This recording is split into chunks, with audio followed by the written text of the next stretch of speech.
오늘 함께 하실 하나님 말씀은 히브리서 7장, 5장입니다. 히브리서 5장 7절에서 10절 말씀입니다. 히브리서 5장 7절에서 10절 말씀.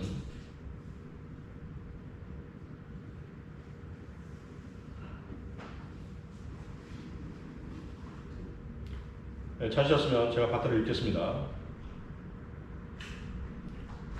그는 육체로 계시는 날들 동안 자기를 사망에서 구원하실 수 있는 분께 심한 통곡과 눈물로 기도와 간구를 드렸고 하나님께서는 그의 두려워하심을 인하여 들으셨느니라. 그가 아들이면서도 고난받는 일들로 순종을 배워서 온전하게 되심으로 자기에게 순종하는 모든 사람에게 영원한 구원의 근원이 되셨고 하나님께는 멜기세덱의 계열에 따른 대제사장으로 칭함을 받았느니라. 이 말씀을 위해 다 같이 기도하시겠습니다. 거룩하시고 위대하신 주 하나님 아버지, 또 이렇게 저희들 예배로 모이게 하시니 진심으로 감사드립니다. 오늘 제가 말씀을 증거할 때 성령께서 제 안에 충만하셔서 말씀을 효과적으로 증거할 수 있게 하시고 형제 자매들에게 주님의 은혜를 끼칠 수 있는 설교가 되게 하시며 오직 주님의 영광만을 드러낼 수 있는 그런 설교가 될 수 있도록 인도하여 주옵소서. 말씀을 듣는 형제 자매들 성령님께서 충만케 하셔서 말씀을 쉽게 깨닫게 하시고 이 말씀을 통하여서 주님 안에 있는 지혜와 지식의 보화를 발견할 수 있게 하시며 또 이 말씀을 마음판에 새겨서 성령의 열매로 나타날 수 있도록 인도하여 주옵소서. 또한 한 주간 살아가는 데서 필요한 영적 양식을 풍성히 거둘 수 있도록 함께하여 주옵기를 바라고 원합니다. 이 모든 기도 주 예수 그리스도의 이름으로 기도드렸습니다. 오늘 저는 반드시 배워야 할 것들이라는 주제로 여기 모이신 형제 자매님들과 하나님의 말씀을 나누고자 합니다. 세상을 살아가면서 우리는 끊임없이 무엇을 배우며 살고 있습니다. 자신이 원해서 배울 수도 있고 자신이 몸담고 있는 직장이나 단체의 요구로 무언가를 배울 수도 있습니다. 인생의 목표를 설정하거나 삶의 방향을 바꾸었을 때도 그 목표에 다다르기 위해 우리는 다시 배우고 공부해야 합니다. 초등학교 6년, 중고등학교 6년, 대학교 4년, 석박사 과정까지 합치면 20년 이상을 공부해야 하는 것입니다. 제가 대학을 졸업하고 어떤 회사 면접을 본 적이 있었습니다. 그런데 그 입사 조건 가운데 대학에서 배우지 않았던 것을 배워야 한다는 그런 조건이 있었습니다. 그것도 일본에 가서 배워야 한다는 그런 조건 때문에 굉장히 당황스러웠던 적이 있었습니다. 구원받은 지 거의 20년이 흐른 후에 킹제임 성경을 알았고 또 성경을 체계적으로 배우겠다는 목표가 정해지자 신학 공부를 다시 시작했습니다. 신학교 4년, 신학원 2년 해서 6년간 공부를 해야 했습니다. 제 인생에서 학위를 따기 위해 공부한 연수를 계산해 보니까 무려 22년간 공부를 했던 것입니다. 물론 그 기간 중에 가장 재밌었던 것은 역시나 신학원 과정이었던 것 같습니다. 학교를 졸업하고도 여전히 우리는 무언가를 배우고 있습니다. 삶에는 끝이 있지만 배우면은 끝이 없다는 말을 장자가 있었죠. 세상 사람이나 그리스도인이나 무언가를 배우는 데 있어서는 끝이 없는 것 같습니다. 자, 본문을 다시 보십시오. 본문에서는 주님께서는 온전하게 되셨으며 그 온전하심으로 자기에게 순종하는 모든 사람에게 영원한 구원의 근원이 되셨고 하나님께는 멜기세덱의 계열에 따른 대제사장으로 불리우셨다라고 말씀하십니다. 예수 그리스도께서는 피와 살이 있는 육체로 나타나신 하나님이십니다. 하나님께서는 완전하십니다. 하나님께서는 무엇을 배우시는 분은 아니십니다. 그러나 예수 그리스도께서는 시험을 받으셨습니다. 어떤 것이 완전하다면 그것은 시험 받아야 할 이유가 없을 것입니다. 따라서 여기서 배운다는 의미는 경험한다는 의미입니다. 주님께서는 고난받는 일들로 순종을 배우셨습니다. 고난을 경험하심으로 인해서 고난받는 이들을 도우신 것입니다. 시험 받으심으로 시험 받은 이들을 도우신 것입니다. 주님께서는 육체로 계시는 동안 그분의 완전하심에 대해서 완전하심이 제한 받으셔야만 했습니다. 즉 만물을 창조하신 하나님께서 그 창조물 가운데 속하게 되신 것입니다. 하나님 아버지의 뜻은 시험을 당하고 고난을 받는 것이었습니다. 그것들을 겪으심으로 순종을 배우셨던 것입니다. 사탄의 도전이 무엇이었습니까? 당신은 창조주시지만 인간을 경험하지 못했다라고 하는 것이었습니다. 하나님께서는 육체로 오셔서 인간이 되셔서 고난과 시험과 모든 질고를 지셨던 것입니다. 경험하신 것입니다. 거기 5장 9절을 보면 온전하게 되심으로 자기에게 순종하는 모든 사람에게 영원한 구원의 근원이 되셨고, 예수 그리스도께서는 원래부터 죄가 없으신 완전한 분이셨습니다. 그러나 여기서 온전하게 되셨다는 뜻은 고난을 겪게 하신 하나님 아버지 뜻에 순종하심으로써 모든 사람에게 영원한 구원의 근원이 될 조건을 온전히 갖추었다라는 뜻인 것입니다. 주님은 순종을 배우심으로 순종의 본을 보이셨고 구원의 근원이 되셨으며 구원을 완성시키셨던 것입니다. 그리하여 히브리서 5장 10절 하나님께는 멜기세덱의 계율에 따른 대제사장으로 칭함을 받았느니라. 주님께서는 지금 부활 승천하셔서 하나님 우편에 앉아 우리를 위해 중보하시는 대제사장으로서의 임무를 수행하고 계십니다. 멜기세덱은 율법에 따라 임명된 유대인 제사장이 아닙니다. 이방인 제사장이었습니다. 따라서 이 구절은 주님의 대제사장의 임무가 유대인만을 위하지 않고 유대인과 이방인 모두를 위한 것임을 나타내 보여주고 있는 것입니다. 이렇듯 성경대로 믿는 그리스도인은 주님께서 고난을 통해 순종을 배우시고 구원의 근원이 되신 것처럼 세상 삶을 영위하기 위해 배우는 것이 아닌 주님께서 원하시는 온전한 삶을 살아가기 위해서 반드시 배워야 할 것들이 있는 것입니다. 그리스도인이 반드시 배워야 할 것들, 첫 번째는 진리에 순종하는 법을 배우라입니다. 베드로전서 1장 22절 보십시오. 베드로전서 1장 22절입니다.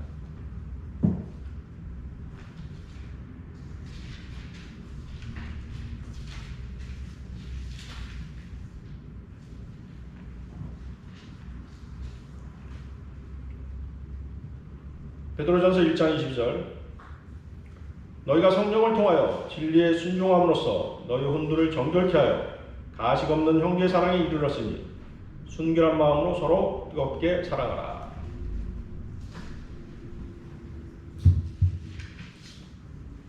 하나님께서는 성령을 통하여 우리로 하여금 진리에 순종케 하셨고 주 예수 그리스도를 믿게 하셨습니다. 다시 말해서 믿음으로 우리 혼을 정결케 하신 것입니다. 가식 없는 형제 사랑은 믿음으로 혼이 정결케 된 결과입니다.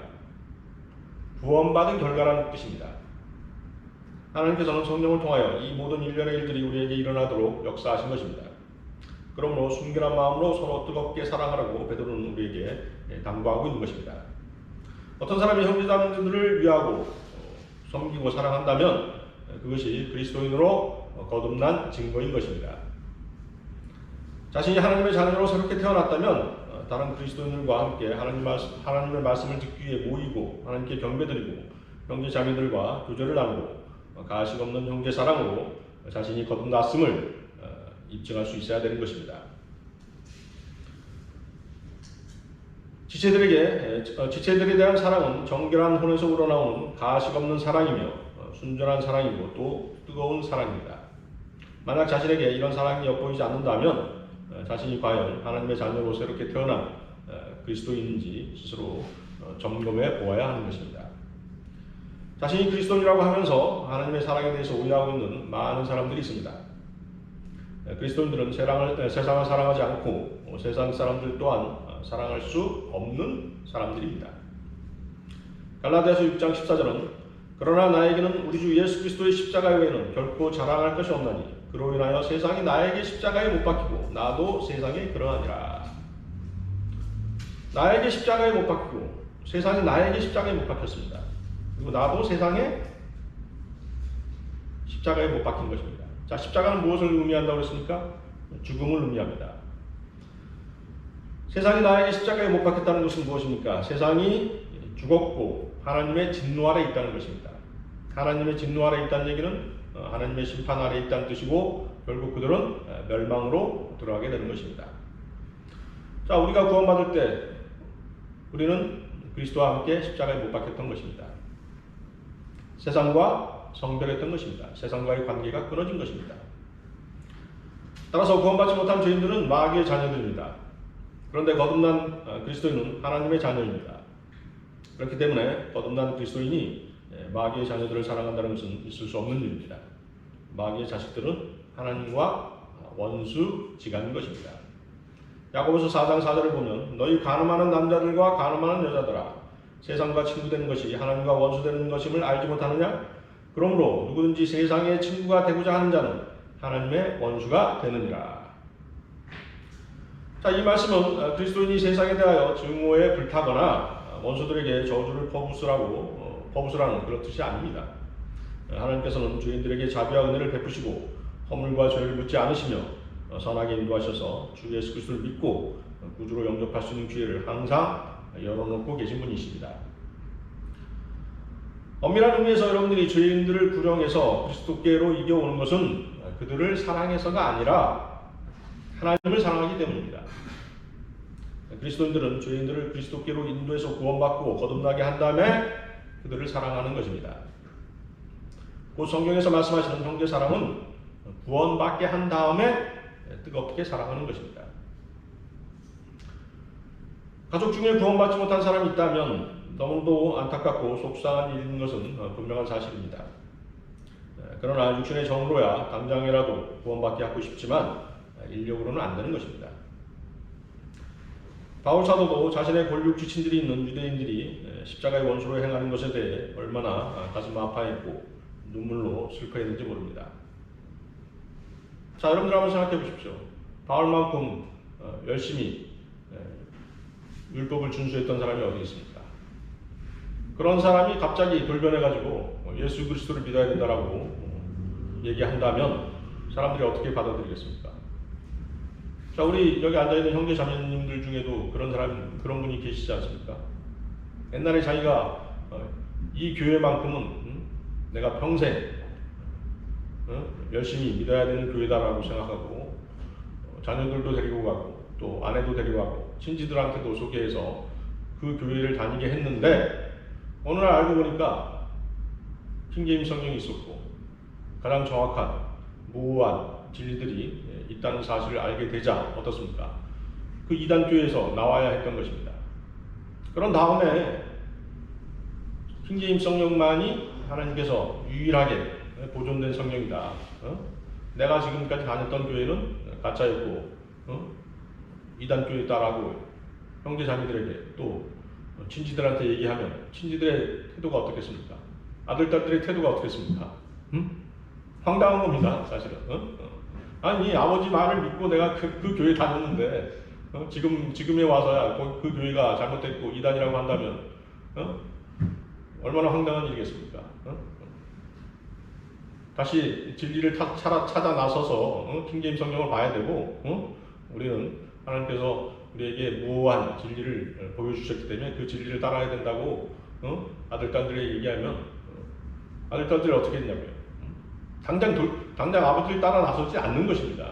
반발할 수밖에 없죠. 더군다나 이제 머리가 커졌기 때문에 말을 안 듣는 것입니다. 도대체 이것은 진리가 아니고 저것은 진리라고 하는데 그 뜻이 무엇입니까? 그 차이점이 무엇인지 나한테 얘기해달라고 분명히 주장할 거란 말입니다. 그렇지 않겠습니까? 바울 사도가 겪었던 일을 우리도 겪고 있는 것입니다. 로마서 9장 1절에서 3절 말씀 보면 내가 그리스도 안에서 진실을 말하고 거짓말을 하지 아니하노니 나의 양심도 성령 안에서 나에게 증거하는 것은 내 마음에 큰 근심과 그치지 않는 슬픔이 있다는 것이라. 육신에 따른 내 형제들, 내 동족을 위해서라면 차라리 내 자신이 그리스도로부터 저주받기를 바라겠노라. 얼마나 안타깝겠습니까? 자기 동족들이, 자기 친지들이, 자기 아들, 딸들이 구원받지 못하고 있는 것에 대해서 고통스러울 수밖에 없는 것입니다. 어쩔 수 없습니다. 여러분들이 이제 이렇게 참 진리를 발견했기 때문에 이제 십자가를 질 수밖에 없는 것입니다. 자, 바울 사도는 어떻게 했습니까? 유대인들이 돌이키지 않자 바울 사도는 복음을 이방인들에게 돌릴 수밖에 없었던 것입니다. 사도행전 13장 46절을 보면 그때 바울과 바나바가 담대하게 말하기를 하나님의 말씀을 먼저 너희에게 전하는 것이 마땅하나 그러나 너희가 그 말씀을 외면하고 너희 스스로가 영생을 받을 자격이 없다고 판단하니 보라 우리가 이방인들에게로 향하노라. 육신의 자녀가 다 하나님의 자녀가 되는 것은 아닙니다. 오직 진리에 순종하는 자녀만이 하나님의 자녀가 되는 것입니다. 로마서 9장 7, 8절을 보면 또 아브라함의 씨라 하여 다 자녀가 되는 것이 아니기 때문이라 오직 이삭에게서 난 자만이 너희 씨라 불리리라 하셨으니 이는 육신의 자녀가 하나님의 자녀가 아니요 오직 약속의 자녀만이 씨로 여김을 받는다는 것이라. 하나님께서는 세상을 사랑하셨습니다. 그래서 독생자를 아낌없이 내어주셨습니다. 하나님께서는 독생자의 십자가의 처형과 피 흘리심을 고통 가운데 지켜보셨고 그분의 사랑을 조금도 모자람이 없이 완전히 완벽하게 남김없이 세상 사람들에게 보여주신 것입니다. 그러나 독생자가 십자가에 처형되시고 부활 승천하신 이유는 사정이 다릅니다. 세상 사람들이 하나님을 믿지 않고 진리이신 주 예수 그리스도를 구주로 영접하지 않은 채 죄인으로 남아있다면 하나님께서는 이들에게 더 베풀어 주실 사랑이 없으신 것입니다. 그분께서는 지난날 생명까지도 그들에게 내어 놓으셨습니다. 이보다 더 큰 사랑이 어디 있겠습니까? 이제 진리에 불순종하는 이들에게는 사랑이 아니라 하나님의 진노가 머물러 있을 뿐입니다. 하나님께서는 공의로우신 분이시기에 죄를 심판하실 수밖에 없고 그분의 의로우심은 그들을 지옥으로 보낼 수밖에 없는 것입니다. 요한복음 3장 36절은 아들을 믿는 자는 영생이 있고 영생을 가졌고 그 아들을 믿지 않는 자는 생명을 보지 못하고 오히려 하나님의 진노가 그 사람 위에 머물러 있느니라 고 말씀하십니다. 이 세상에는 갈보리의 십자가와 관계가 없는 하나님의 사랑이란 존재하지 않는 것입니다. 하나님의 사랑은 오로지 예수 그리스도를 통해서만이 나타나는 것입니다. 갈보리 십자가를 통해서만이 나타나는 것입니다. 세상 사람들은 이따금씩 자신을 돌아보고 자신이 무엇인가 잘못되어 있음을 발견하고 고뇌하며 좌절감에 빠지기도 합니다. 인생이란 무엇인가, 삶의 의미란 무엇인가 이것을 찾아서 많은 서적을 읽기도 하고 많은 종교단체를 찾아가기도 하는 것입니다. 사실 양심이 조금이라도 살아있는 사람이라면 누구나도 한두 번쯤은 이런 체험을 하기 마련인 것입니다. 그러나 그것으로 끝나고 마는 것이 안타까울 뿐입니다. 세상에서 배우는 학문과 지식은 인간이 양심으로 발견한 그 죄를 치료하는 법을 절대로 가르쳐주지 않습니다. 오히려 양심을 가리고 양심의 가책을 받지 않도록 숨겨주기에 급급한 것입니다. 그러기에 우리가 복음을 전해야 하는 이유이기도 한 것입니다. 여러분들은 하나님은 사랑입니다 라는 말에 현혹되지 마시기 바랍니다.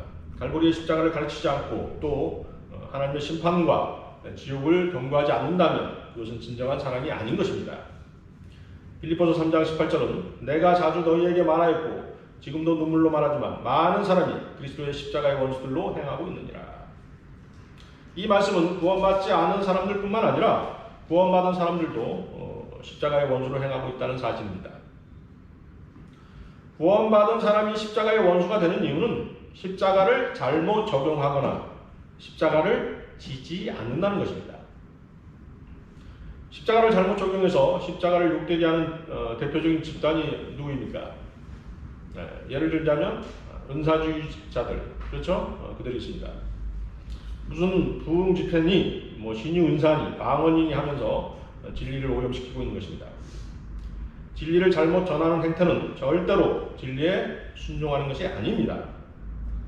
세상 죄인들에게 필요한 것이 무엇이겠습니까? 그리스도의 십자가에서의 고난입니다. 그렇습니까? 구원받은 그리스도인들에게 필요한 것이 무엇입니까? 그리스도를 위한 십자가의 고난입니다. 구원받지 않은 세상 사람들에게는 그리스도의 십자가에서의 고난, 구원받은 그리스도인들에게는 그리스도를 위한 십자가의 고난, 즉 십자가를 우리가 져야 되는 것입니다. 그러나 정작 십자가를 통해서 구원받다고 하면서도 그들은 자신들의 배만을 생각하고 땅의 것만을 추구하는 것입니다. 앞으로 그리스도의 십반석에서 받게 될 영광은 조금도 생각하지 않고 세상과 어울려 살아가고 있는 것입니다. 그러다 보니 진리의 길이 비방을 받으며 세상 사람으로부터 손가락질을 당하는 일들이 벌어지고 있는 것입니다. 그들은 그리스도를 잘못 배운 것입니다. 바른 성경과 진리의 말씀으로 그리스도를 올바로 배웠다면 그들은 진리에 순종했을 것입니다. 그리스도를 잘못 전하지 않았을 것입니다. 자, 그리스도인이 반드시 배워야 할 것들, 두 번째는 스스로 만족하는 법을 배우라입니다. 만족하는 법을 배우라. 여러분들 빌립보서 4장 11절에서 13절 말씀 보시기 바랍니다. 빌립보서 4장 11절에서 13절 말씀입니다.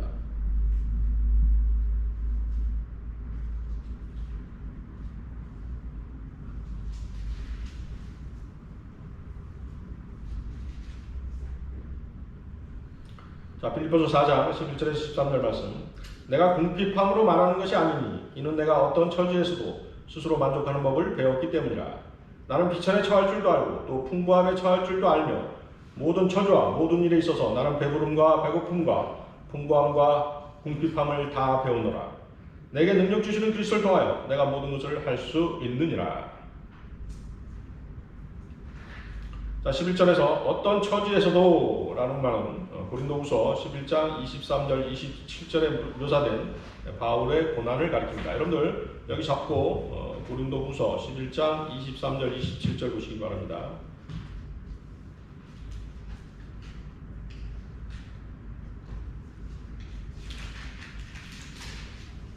찾으셨습니까?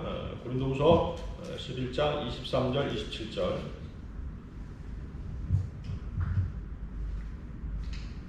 바울이 당한 처지, 바울의 고난이죠.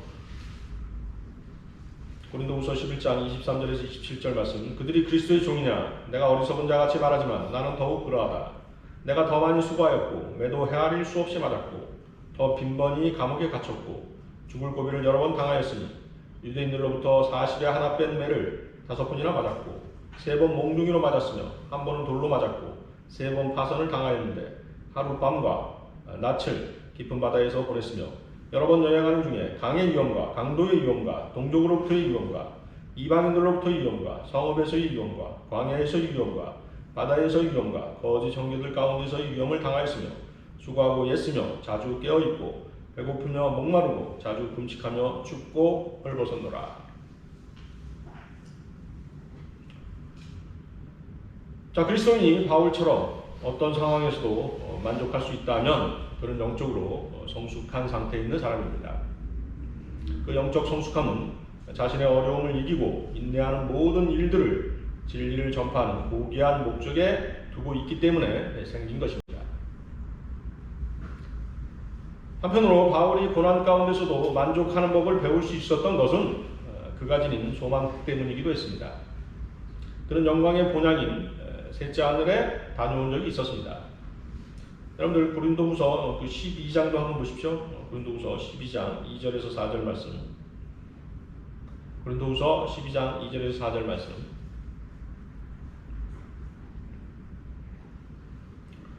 내가 14년 전에 그리스도 안에서 한 사람을 알았는데 그가 몸 밖에 있었는지 나는 말할 수 없고 몸 밖에 있었는지 나는 말할 수 없지만 하나님께서는 아시느니라.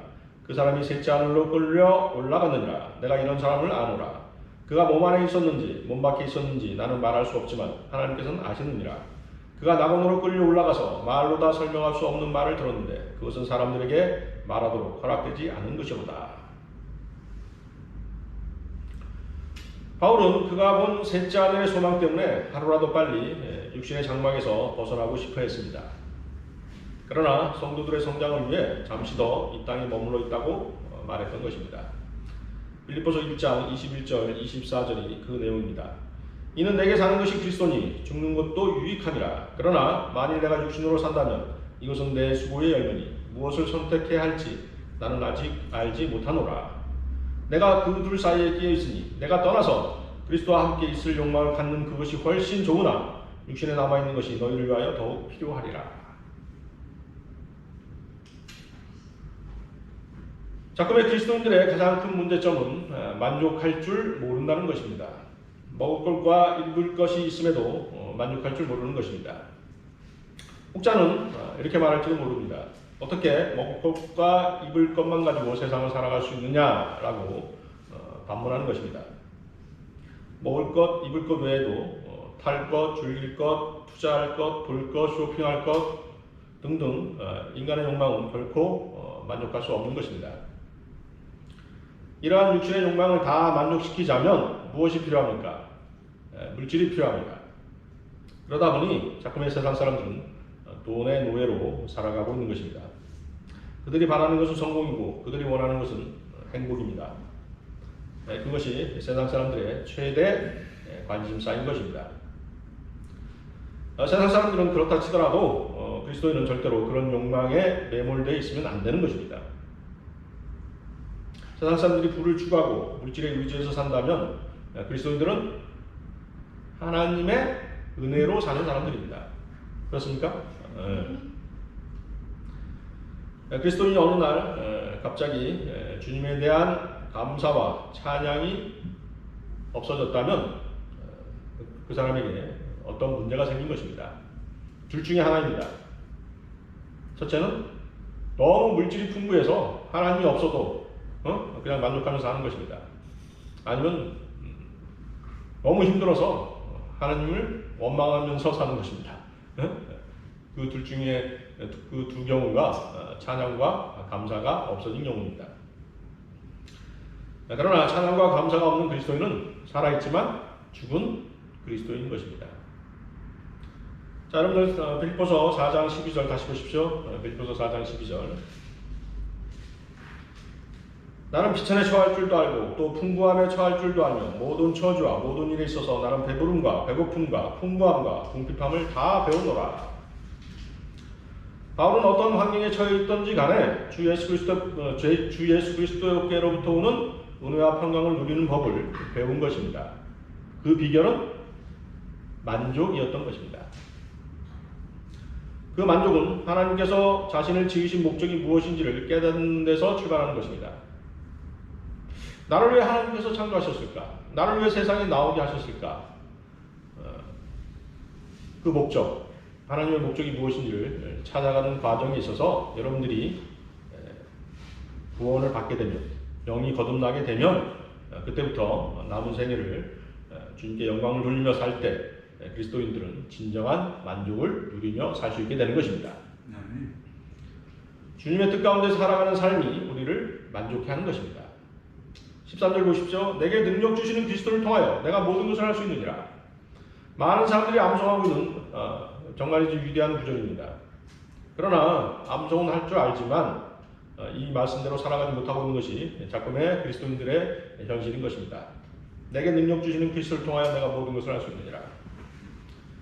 바울이 어떤 처지에서든 만족함을 배울 수 있었던 것은 자신의 힘이 아닌 그리스도를 통하여 오는 능력을 의지했기 때문이라고 말하고 있는 것입니다. 살아 역사하시는 하나님의 능력을 의지했을 때 어떤 어려움도 고난도 극복할 수 있고 만족할 수 있다는 것을 바울은 깨달았던 것입니다. 여러분들 디모데전서 6장 6절에서 10절 보십시오. 디모데전서 6장 6절에서 10절.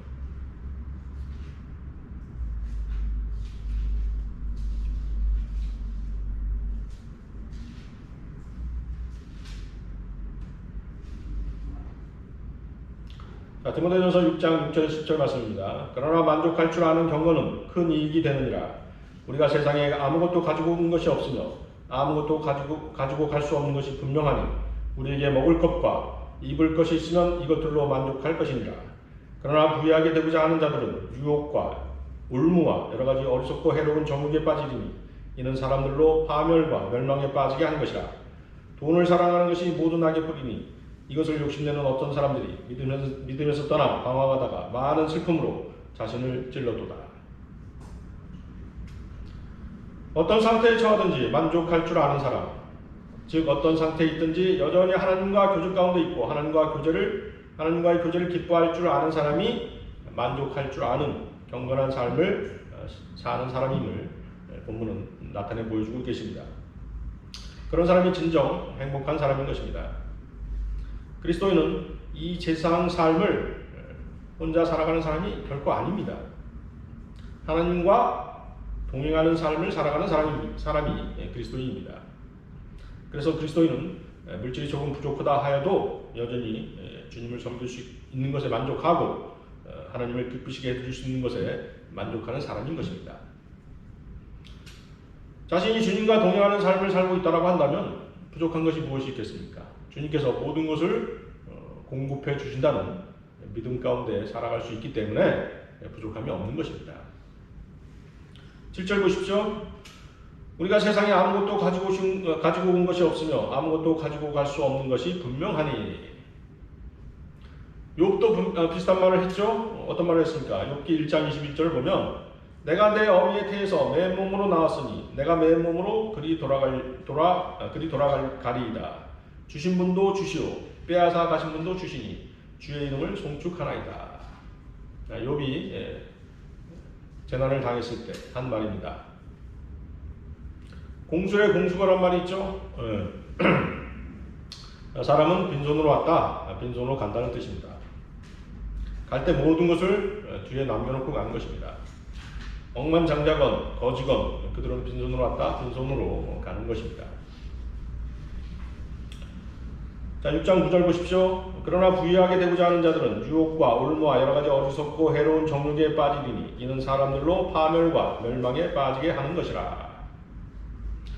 여러분들 애플루엔자라는 말 들어보셨습니까? 애플루엔자. 풍요로워질수록 보다 많은 것을 소유하려는 욕구로 인해 발생하는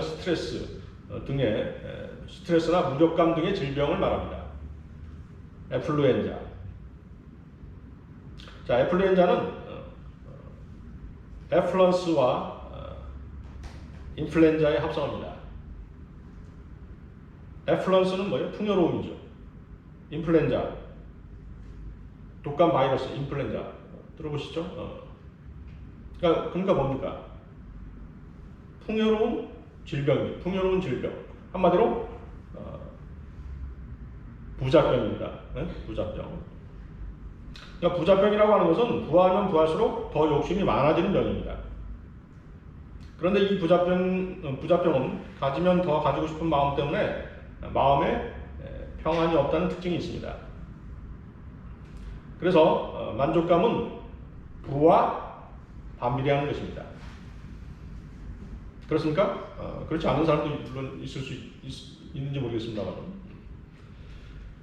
자, 가난한 사람들은 어떻습니까? 전기밥솥 하나만 사도 고맙고 그저 쇠빵살이 하다가 전세로만 들어가도 만족하는 것입니다. 그러나 부자들은 만족 없는 삶을 산다는 것이 치명적이어서 부자라는 단어 뒤에 병이라는 말이 붙은 것입니다. 물질에 욕심이 생긴 어떤 목사는 오랫동안 교회를 세우는 데 공헌했던 신실한 형제들을 내쫓았습니다. 왜 내쫓은 것입니까? 교회를 사유화하고 싶은데 그들이 방해가 됐기 때문입니다. 그때 그 목사가 한 말이 있습니다. 어떤 말을 했냐면요.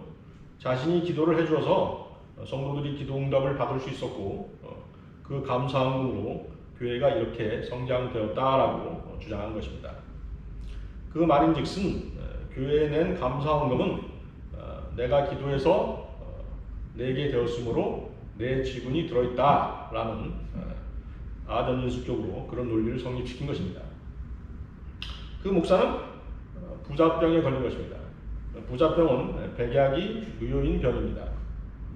그 목사는 수단과 방법을 가리지 않고 교회가 자신의 소유임을 주장하게 되는데요. 그 과정에서 자신의 주장을 정당화시키려고 하다 보니까 하나님의 말씀을 계속 변개시키게 되는 것입니다. 잠언 23장 5절 말씀을 보면 내 눈을 허무한 것에 주목하느냐? 재물은 반드시 스스로 날개를 만들어 하늘을 향하여 독수리처럼 날아가리라. 자, 디모데전서 6장 10절은 돈을 사랑하는 것이 모두 낙의 뿌리니 이것을 욕심내는 어떤 사람들이 믿음에서 떠나 방황하다가 많은 슬픔으로 자신들을 찔렀도다 라고 말씀하십니다.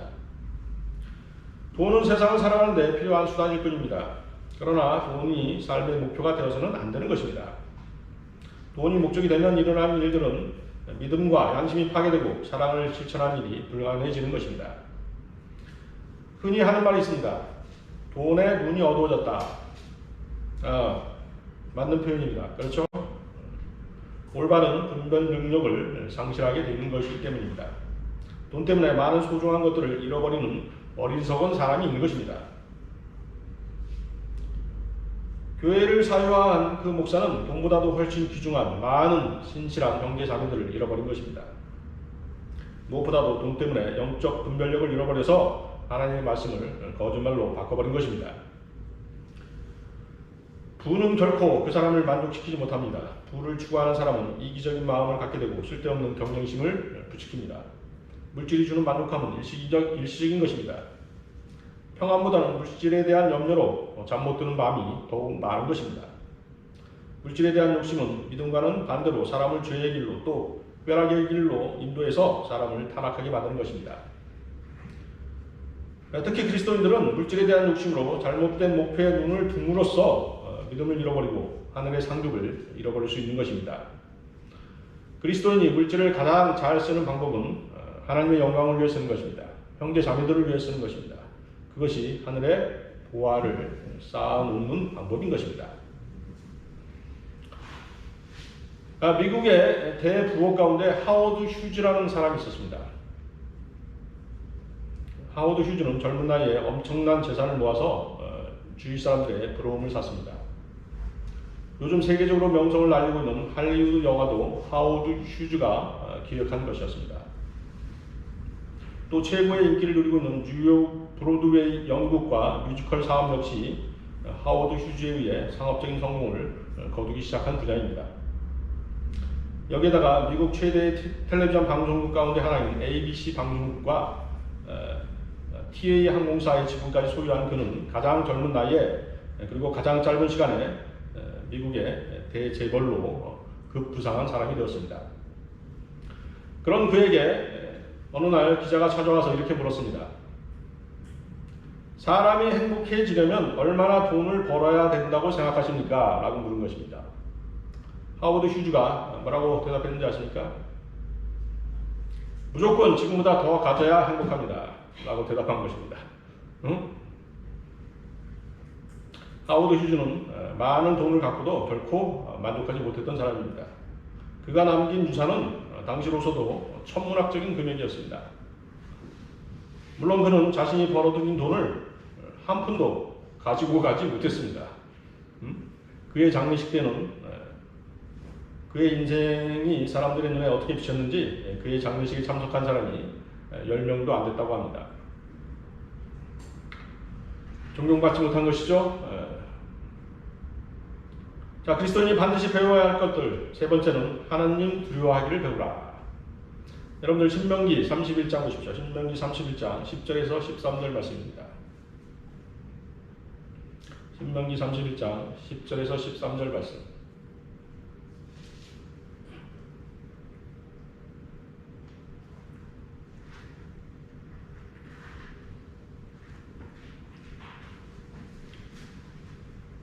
찾으셨습니까? 신명기 31장 10절에서 13절 말씀.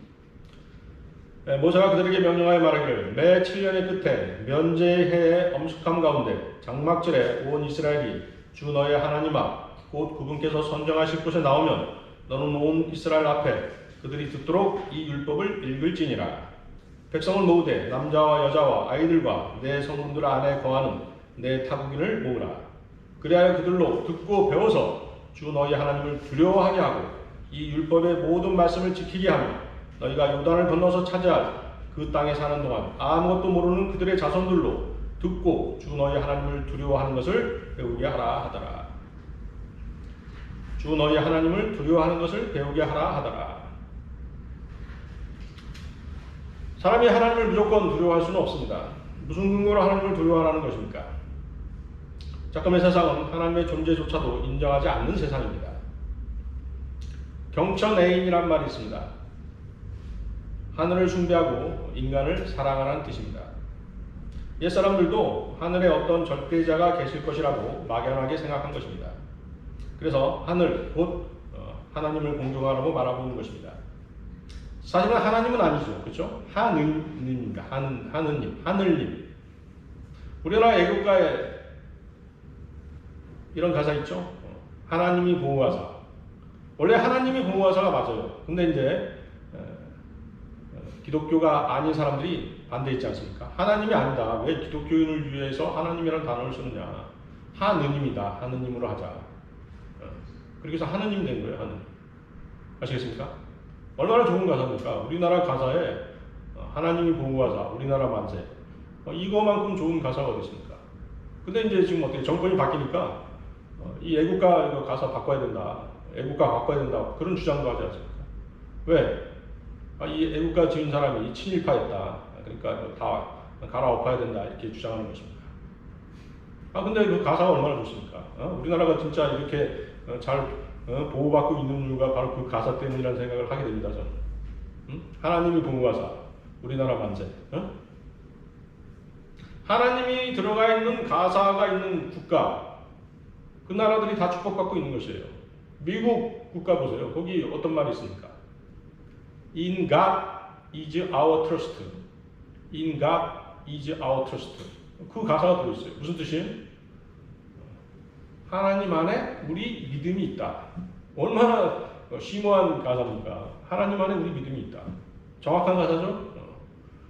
우리 믿음의 창시자, 하나님이시지 않습니까? 그렇죠? 우리 믿음의 창시자요, 완성자이신 분, 하나님. 그렇죠? 미국 국가 가사에 그게 들어있는 거예요. In God is our trust. 그러니까 미국이 계속 축복받고 있지 않습니까? 미국이 이제 이렇게 사실은 타락하게 된 이유가 남미 쪽에서 이제 카톨릭 교도들 받아들이면서 이렇게 타락하게 된 거예요. 그러면서 이제 또 흑인들 노예 해방에서 풀어주고. 흑인들 10명 중에 7, 8명 다 감옥에 가 있어요. 정상적으로 생활하는 사람 없습니다. 아시겠습니까?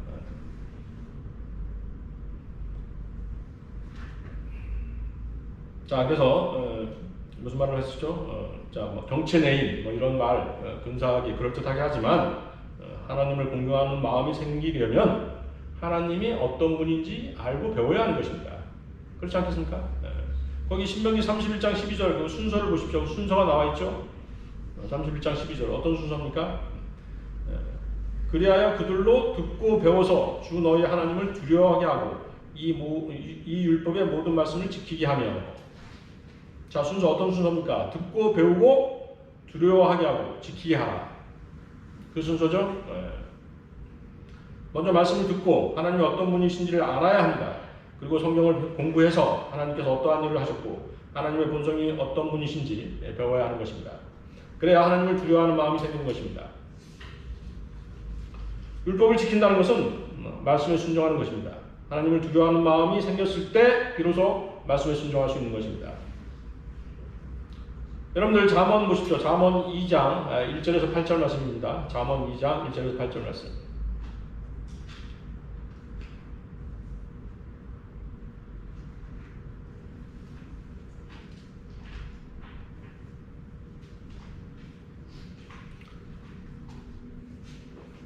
잠언 2장 1절에서 8절 말씀입니다.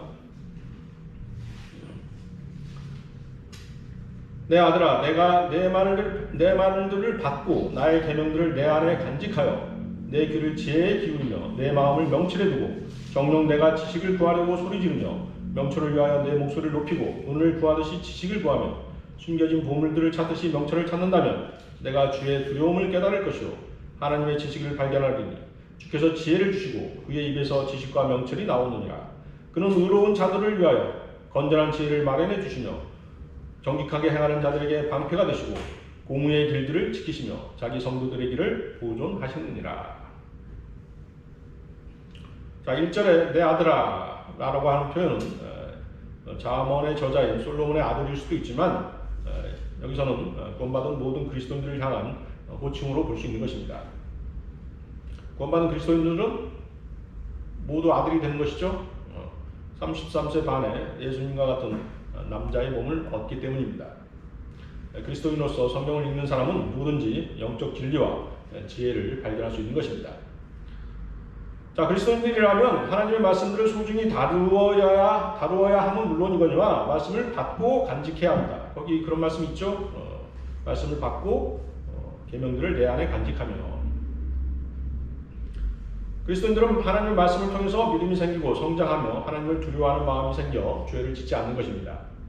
요한복음 17장 8절을 보면 아버지께서 내게 주신 그 말씀들을 그들에게 전하였으니 그들은 그 말씀들을 영접하여 내가 아버지께로부터 온 것을 분명히 알았으며 또 아버지께서 나를 보내신 것을 믿었나이다.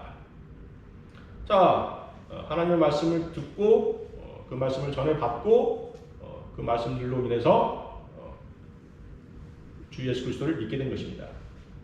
시편 119편 11절을 보면 주의 말씀을 내 마음에 간직하였으니 이는 내가 주께 범죄치 아니하려 함이니이다. 하나님의 말씀을 간직하고 있다면 그 사람은 범죄치 않는 것입니다. 죄를 짓지 않는 것입니다. 자, 거기 잠언 2절에서 4절 다시 보십시오. 잠언 2장 2절에서 4절. 내 귀를 지혜에 기울이며 내 마음을 명철에 두고 정녕 내가 지식을 구하려고 소리 지르며 명철을 위하여 내 목소리를 높이고 은을 구하듯이 지식을 구하며 숨겨진 보물들을 찾듯이 명철을 찾는다면. 자, 거기 지식이 나옵니다. 지식이 무엇입니까? 자, 지식은 어떤 사실을 아는 것인데 진실인 것과 거짓인 것을 배우는 것입니다. 그게 지식의 올바른 뜻입니다. 그러면 또 지혜는 무엇입니까? 지혜는 지식을 적용하는 법을 아는 능력이 지혜입니다. 또 분별도 있는데요. 분별은 지식과 지혜가 하나님과 어떠한 관계에 있는지를 아는 것입니다. 성경적인 지혜와 명철에 관해서는 욥기 28장 28절에 잘 나와 있습니다. 보라, 주를 두려워함이 지혜요 악에서 떠나는 것이 명철이니라. 주를 두려워함이 곧 지혜요 악에서 떠나는 것이 명철이니라. 자금의 세상 교육을 통해서는 명철과 지식을 찾을 수 없습니다. 이 구절에서 말씀하신 대로 성경적인 지식을 구하는 자는 은을 구하듯이 또 보물을 찾듯이 그렇게 찾아야 되는 것입니다. 여러분들 사금 들어보셨습니까? 사금. 모래 속에 섞여 있는 금, 그게 사금입니다. 금강석이 묻혀 있는 산이나 광산 근처의 강이나 시냇가에는 모래와 함께 쓸려 나온 금이 있습니다. 그 금 한 톨을 찾으려고 모래나 흙자갈을 몇 톤씩 차에 올려놓고 걸러야 하는 것입니다. 그래서 그 사금을 찾아 흙이나 모래 자갈을 일구는 것처럼 지식을 구하려고 소리 질러야 하며 목소리를 높여 지식을 바라고 구해야 한다고 말씀하시는 것입니다. 단순히 입시를 위한 공부로 또 시험을 치르기 위해 수년간 공부한다고 해서 지혜를 얻을 수 있는 것은 결코 아닙니다. 그리스도인은 먹고 살려고 열심을 내듯이 하나님의 말씀에서 지혜와 지식과 명철을 얻고자 열망해야 되는 것입니다. 이렇게 열망해서 지혜와 지식과 명철을 구한 결과가 바로 거기 말씀하신 5, 6절입니다. 5절, 6절 다시 보십시오. 지혜와 지식과 명철을 구하게 되면 어떤 결과가 생깁니까? 내가 주의 두려움을 깨달을 것이요 하나님의 지식을 발견하리니 주께서 지혜를 주시고 그의 입에서 지식과 명철이 나오느니라. 하나님의 말씀을 열심히 읽고 공부하지 않으면 절대로 하나님의 두려워하는 법을 배울 수 없는 것입니다. 하나님을 두려워하는 법을 배운 사람은 더 많은 유익한 것들을 하나님께로부터 얻는 것입니다. 잠언 8장 12절 13절을 보면 나 지혜는 신중함과 함께 거하며 창의적 지식을 찾아내느니라. 주를 두려워하는 것은 악을 미워하는 것이라. 나는 교만과 오만, 악한 행실, 완고한 입을 미워하느니라. 잠언 9장 10절은 주를 두려워하는 것이 지혜의 시작이요 거룩한 이에 대한 지식은 명철이니라. 주를 두려워하면 지혜롭게 되고 창의적인 지식을 찾게 되고 악을 미워하게 되는 것입니다. 거기 5절에 어떤 말씀이 있습니까? 하나님의 지식. 하나님의 지식은 하나님에 관한 지식입니다. 하나님에 대한 막연한 지식이 아니라 주님에 대한 본성과 주님께서 행하시는 일들, 그분의 성도들에 대한 관심과 인도하심과 사랑, 자비, 은혜 등을 말합니다. 우리가 주님을 알아가면 할수록 우리는 주님을 두려워할 수밖에 없는 것입니다.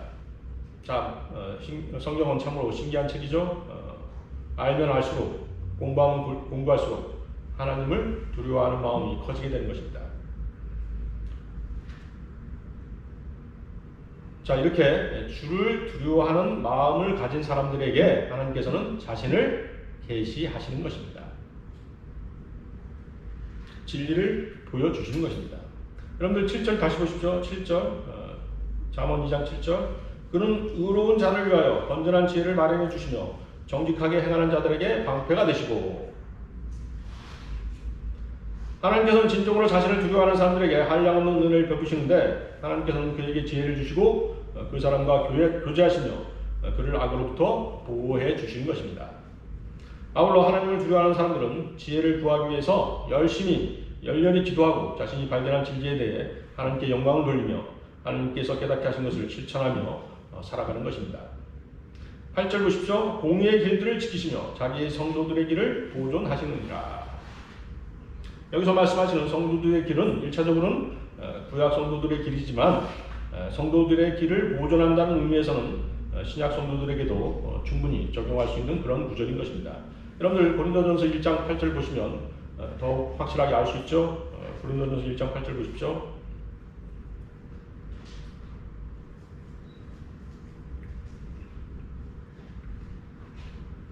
고린도전서 1장 8절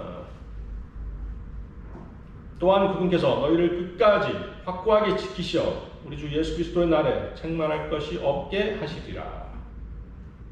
자, 그리스도인들 모두한테 해당되는 게 아닙니다. 하나님을 두려워하는 그리스도인들에게 해당되는 것입니다. 자, 오늘 설교의 결론입니다. 오늘 설교의 결론은 전도서 12장 12절에서 14절 말씀입니다. 여러분들 전도서 12장 12절에서 14절 말씀 보십시오.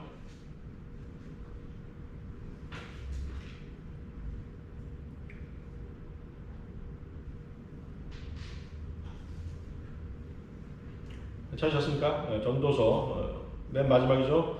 전도서 12장 12절에서 14절 말씀. 내 아들아 이것들로 더욱 각성하라. 많은 책을 만드는 것은 끝이 없고 많은 공부는 몸을 피곤케 하느니라. 전체 일의 결론을 드릴지니 하나님을 두려워하고 그의 계명들을 지키라. 이것이 사람의 모든 의미니 이는 하나님께서 선이든 악이든 모든 행위와 모든 은밀한 것들을 심판하실 것입니다. 자, 하루에도 셀 수도 없는 수많은 책이 출간되었고 읽혀지고 있지만 진리에 관계되는 책들은 그리 많지 않습니다. 원숭이가 우리의 조상이라는 다윈의 진화론에서 여러분들은 무엇을 배울 수 있다고 생각하십니까? 오랜 세월 동안 원숭이가 사람으로 진화될 기미를 안 보이니까 진화론자들이 말을 바꿨죠. 뭐라고 바꿨습니까? 원숭이가 진화되는 건 맞는데 두 갈래로 진화된다. 사람으로 진화되는 쪽과 그냥 원숭이 그대로 진화되는 쪽 두 가지 갈래가 있다라고 이렇게 말을 바꾼 것입니다. 그래도 사람으로 진화되지 않고 있죠. 진리가 코에 없는 코걸이, 귀에 걸면 귀걸이로 이렇게 왔다 갔다 쉽게 바뀌는 것입니까? 진리는 결코 변하지 않는 것입니다. 칼 마르크스의 공산주의 이론은 어떻습니까? 창조론을 완전히 부정하고 노동자들의 혁명을 주장하는 그의 이론 때문에 얼마나 많은 사람들이 죽었습니까? 원래 다윈과 마르크스는 젊은 날 성직자가 되려고 공부했던 사람들입니다.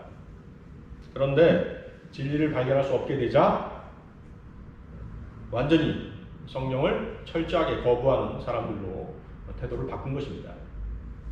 왜 그 사람들이 진리를 발견하지 못했을까요? 그들의 교만함 때문입니다. 겸손하게 진리에 접근한 것이 아니라 자신들의 교만함으로 성경 말씀을 연구하고 탐구하고자 했던 것입니다. 이슬람 원리주의는 또 어떻습니까? 한 미치광이 간질병 환자가 성경을 거짓으로 모방해서 만든 종교가 바로 이슬람입니다. 그 종교로 인해 아직도 수많은 사람들이 죽어나가고 있는 것입니다. 진리인지 비진리인지를 분별하는 능력은 오직 구원받은 그리스도인들에게만 있는 것입니다. 성령님께서 그것을 구별할 수 있는 능력을 주시기 때문입니다. 사람들이 오랜 기간 공부를 했고 또 하고 있지만 그렇게 계속해서 피곤하게 공부해야 하는 이유가 있습니다. 왜 그럴까요?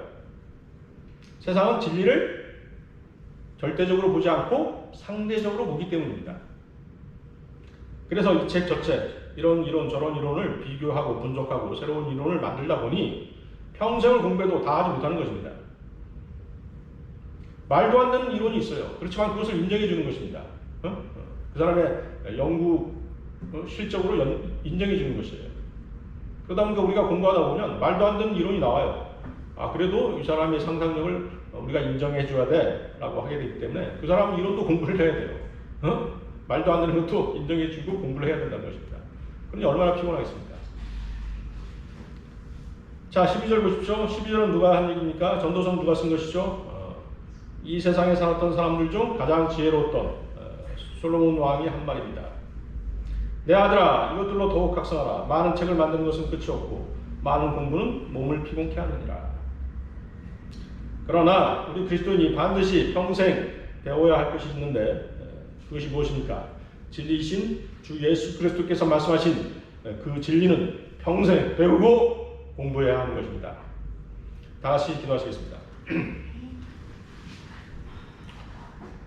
우리의 능력이 되시고 고난의 때의 방패와 견고한 산성이 되시는 주 하나님 아버지께 이 시간 감사와 찬양과 모든 영광을 돌려드립니다. 오늘 저희들 반드시 배워야 할 것들이라는 주제로 하나님의 말씀을 나누었습니다. 주님께서는 저희를 진리로 인도하시고 진리로 거룩하게 하시며 또 지금도 진리로 거룩하게 해주고 계십니다. 앞으로 저희가 살아갈 날들 역시 저희가 진리에 순종하며 살아갈 수 있도록 저희에게 능력을 주시고 힘을 주시옵소서. 어떤 어려움이 있더라도 주님이 주신 평안 가운데 만족하는 법을 배우게 하시고 오직 주님만을 의지하며 살아갈 수 있도록 도와주시옵소서. 저희들 부지런히 말씀을 읽고 공부해서 주님 안에 있는 지혜와 지식의 보화를 발견할 수 있게 하여 주시옵고 주님의 두려우심을 배울 수 있도록 도와주시옵소서. 오늘 이 자리에 머리 숙인 형제 자매들 복음 안에서 서로를 섬기며 복음의 진리에 따라 올바로 행하며 살아갈 수 있도록 생을 인도하여 주시옵기를 바라옵고 또 원합니다. 오직 주님께만 시선을 두고 있는 저희의 기도와 간구를 들어주시옵고 주님의 말씀으로 저희를 붙들어 주셔서 감사함으로 주님께 영광 돌릴 수 있도록 하게 하여 주시옵소서. 이 모든 기도 곧 다시 오셔서 우리를 부르실 주 예수 그리스도의 이름으로 기도드렸습니다.